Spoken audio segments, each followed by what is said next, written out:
তুমি কোন শহরের মাইয়া গো লাগে উড়াধুরা। শাকিব খানের তুফান সিনেমার গান লাগে উড়াধুরা প্রকাশ পেয়েছে ২৮ মে। প্রকাশের পর থেকেই গানটি নিয়ে দর্শক শ্রোতাদের তুমুল উত্তেজনা। এই প্রতিবেদন লেখা পর্যন্ত গানটি ইউটিউব ট্রেন্ডিংয়ের ১ নম্বরে অবস্থান করছে। শুধু তাই নয়, ফেসবুকের সিনেমা বিষয়ক একটি পেজ জানাচ্ছে লাগে উড়াধুরা গানটি নিয়ে ৮০০রও বেশি কন্টেন্ট তৈরি হয়েছে, আর সবাই দিয়েছে ইতিবাচক মন্তব্য। ৮০০+ কন্টেন্ট ক্রিয়েটর থেকে এসেছে লাগে উড়াধুরা গানের পজিটিভ ফিডব্যাক।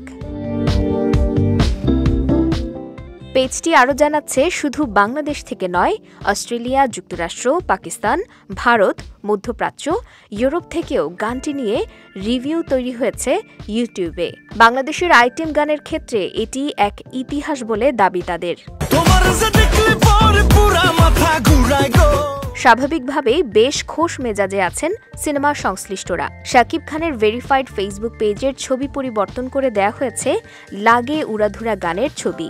একমাত্র ওয়ালটন এসি দিচ্ছে ১ বছরের রিপ্লেসমেন্ট গ্যারান্টি এবং কম্প্রেসরের ১০ বছরের গ্যারান্টি। নির্মাতা রায়হান রাফিও ক্ষণে ক্ষণে শেয়ার করছেন তুফান সিনেমার ইতিবাচক পোস্টগুলো।